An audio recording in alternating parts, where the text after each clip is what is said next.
Let's talk about Matthew Stafford and the Los Angeles Rams because this is a very tough team in the NFC, and they may shock a lot of people for this upcoming season. They went 10-7, they made the NFL playoffs, and they sweep the Seattle Seahawks, which really helped them making the NFL playoffs as a whole. But they're trying to get over that hump. They want to go back to what they were able to do a couple years ago when they won the Super Bowl with Matthew Stafford. And that was a loaded Los Angeles Rams team. But we've seen over the last couple of years that Sean McVay is one of the best head coaches in the NFL, and Matthew Stafford is still a top quarterback in the NFL as well. As long as his offensive line is able to stay healthy and those guys up front can protect Matthew Stafford, this is going to be a hard team to beat. And I want to start off with the offensive line. Steve Avila was a rookie last season, was very good at that interior offensive line spot at the center position. Very great. When you look at his numbers, did not allow much pressure and was a road raider with the Los Angeles Rams all season long. Kevin Dotson has become a very good guard with the Rams as well. I like Rob at the right tackle position. Jonah Jackson is going to be a phenomenal guard with the Rams long term. He is going to come in and be a road raider as well. They're trying to build up this offensive line because if we go back a couple of years ago when they first acquired Matthew Stafford and went on that Super Bowl run, the offensive line was the main key to success for the Rams to get over the hump, especially in this division where you're dealing with tough defenses like the San Francisco 49ers and even the Seattle Seahawks at time as well. They have some sneaky players that can get to the quarterback. And the thing is with Matthew Stafford, he's not the same Stafford that he was when he was 23, 24 years old. He still is an awesome quarterback, but he's dealt with some injuries over the last couple of years. You want to keep him healthy. So building up that offensive line is going to go into the right direction with the Rams long term, because I do not believe that Matthew Stafford is going to be the quarterback for the next 4 to 5 years. That could be the case, but with the injuries that he suffered in the past, you do worry about that. And also, with you building up the offensive line, you can work that run game back into play action. The one thing that we all know about Sean McVay and Kyle Shanahan, all those guys that came from that tree, they love to run the football. They love to build that pass game off of running the football. And Kyron Williams showed that he is more than capable of going out there and being the leading running back with the Rams. They also selected Blake Corum as well, a very good running back from Michigan. I think that 1-2 system that they have right now with him and Blake Corum is going to work into Matthew Stafford's favor, because we saw when Kyron Williams missed time, the run game was not the same, and you put a lot of pressure on Matthew Stafford. And at the end of the day, Matthew Stafford is still the gunslinger. He's going to throw some interceptions here and there. That's just the nature of his game. While he's trying to throw the ball to guys like Cooper Kupp and Puka Nacua, that's why I don't want to be one-dimensional with this Rams roster right now. You go out there, run the football with Kyron Williams, and take that pressure off of Matthew Stafford and work into play action. Because since Matthew Stafford has been drafted, when he has had a very good run game, even back when the Lions, when the run game was very shaky, but in those games, when the running back was able to take some of the pressure off of Matthew Stafford, he's one of the best play action quarterbacks in the NFL. Not saying that Matthew Stafford can't work without a run game, because he can, but you want to keep him protected as possible. And when you look at Kyron Williams, just a very good running back. If he can stay fully healthy for all this upcoming season, he could be a top running back in the NFL. He was third in rushing yards this season with 1,144 rushing yards, 12 rushing touchdowns, and he averaged 5 yards a carry. And you bring in Blake Corum, who fits this system like a glove, is going to be a great thing to see with the Los Angeles Rams as a whole as well. Now, I want to talk about the wide receivers, because Cooper Kupp is still a number one wide receiver, but he may not be that number one wide receiver that he once was a couple of years ago because of those injuries that he suffered. Puka Nacua has become a star after just his first season in the NFL. And you have to go back and look at this as well. It's really a blessing in disguise.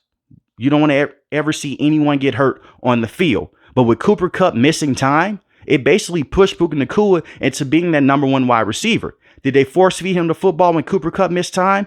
Yes, they did. But majority of the time as well, he was wide open. And Matthew Stafford was giving him opportunity after opportunity. And he had a crazy playoff game against the Detroit Lions as well.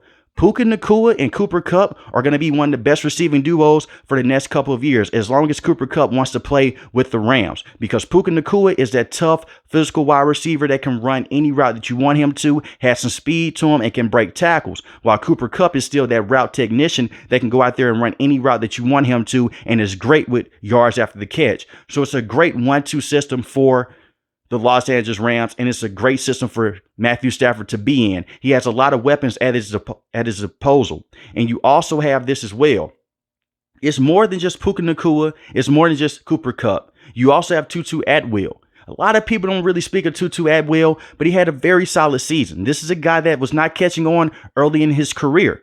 But 39 catches for 483 receiving yards and 3 receiving touchdowns, and he can take the top off the defense. So in that receiving room, you have a lot of variety with what you want to do.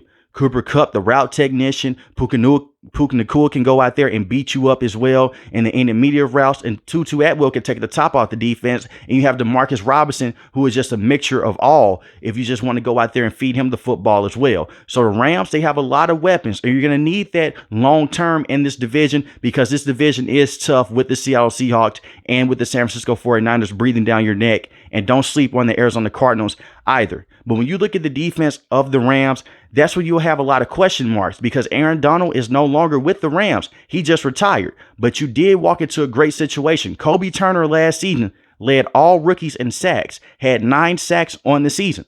Very good defensive lineman. But you have to think of it this way.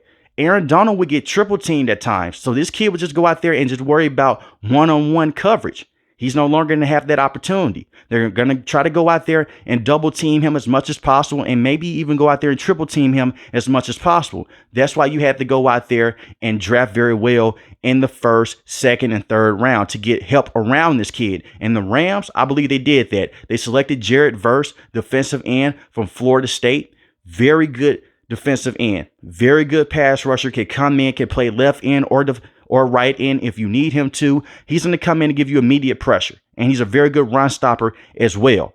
Then you also drafted his teammate, Braden Fisk, as well, who is a very good defensive tackle, but has also played some defensive end in his career from Florida State as well. So you're getting both of those guys that are very comfortable with each other. They can go in, stop the run, and put a lot of pressure on the opposing quarterback. It's really one of those situations to where it's another blessing in disguise. With Aaron Donald now moving on, and going into a different part of his life, now these young guys have to step up. And Kobe Turner learned a lot, so he can help teach these guys as well. And I think that's what they're going to do. You also did lose Raheem Morris, but you're bringing in Chris Shula, who's been with the Rams over the last couple of years. He's been assistant linebackers coach. He's been the pass game coordinator in the past. He's been a defensive line coach. The thing is with him, he predicates his defense off of getting pressure up front and scheming up pressure. I think that he's going to be a very good defensive coordinator with the Rams. He's going to put the Rams in the best situation as possible. They're going to miss Aaron Donald. Don't get it confused. But I believe that the young guns that they have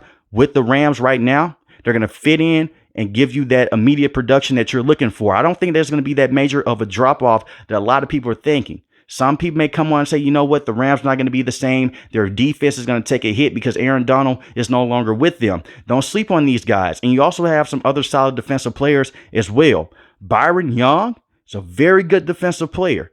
8 sacks on the season, 2 forced fumbles. And he had a high pressure rate as well. And that's one thing that you want to take note of with the Rams. They now have a versatile front.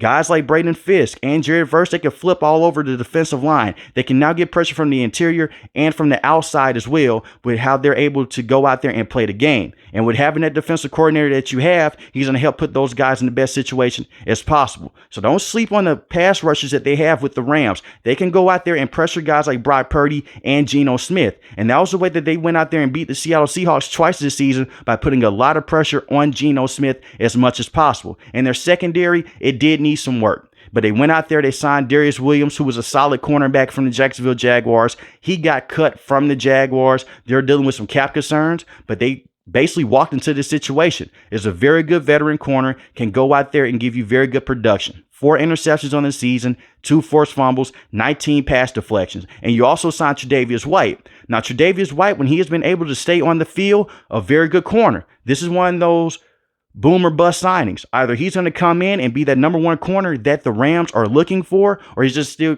going to go out there and deal with those injuries. We go back a couple of years ago against the New Orleans Saints on Thanksgiving Day. He tore his ACL, but he came back. He looked a little rusty, but when he was playing his way back into things, he tears his Achilles this season against the Miami Dolphins.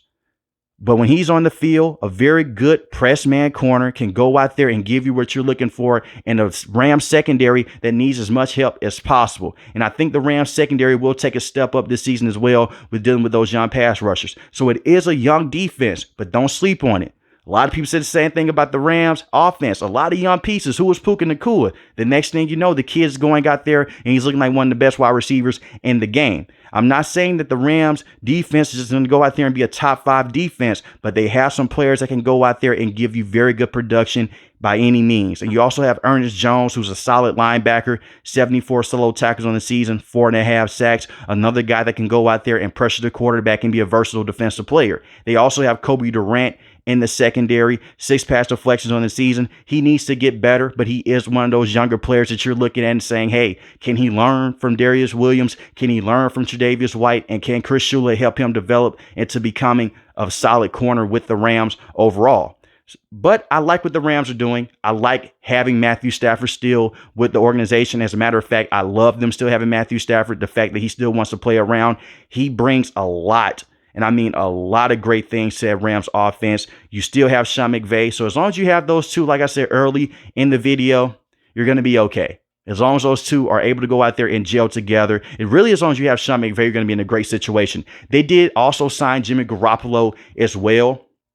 The thing is with Jimmy Garoppolo, he's going to have to serve a short game suspension because of some PEDs and the issues that he was dealing with off the field with the Raiders. But as soon as that suspension is up, good backup to have. As long as he's not going to be your starting quarterback for more than 5 to 6 games, you're going to be good. Jimmy Garoppolo, the starter, is questionable. He was very questionable with the Raiders. Did not have the best career with the Raiders. 7 touchdowns and 9 interceptions. But we saw him with the 49ers. He wasn't a horrible quarterback. And this is a similar system that he's in with Sean McVay. So if Matthew Stafford does go down, I believe that Jimmy Garoppolo can come in for 2 to 3 games and give you solid production. They also went out there and added in another player in the secondary as well that I really like a lot, and Cameron Kitchens. Cameron Kitchens is a safety / cornerback from Miami.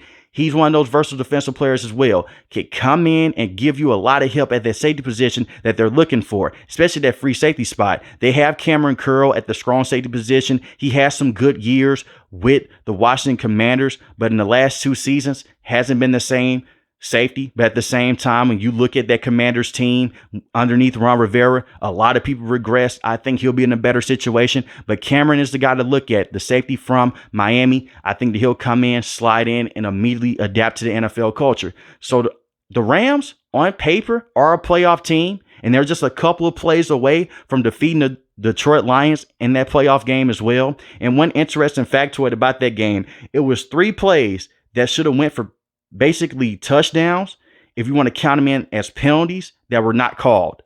And you just put them right there in the goal line situation. The Rams were clicking in that game. The referees just did not help them out. So I think the Rams are heading into the right direction as long as guys on this team can stay healthy. But let me know in the comment section below, how do you guys feel about the Los Angeles Rams? And are they an actual threat in the NFC as a whole? If you're new to the channel, hit the subscribe button. If you like the video, hit the like button. Most importantly, we want each and every last one of you guys stay safe, stay positive. Thanks for watching the video, guys. God bless.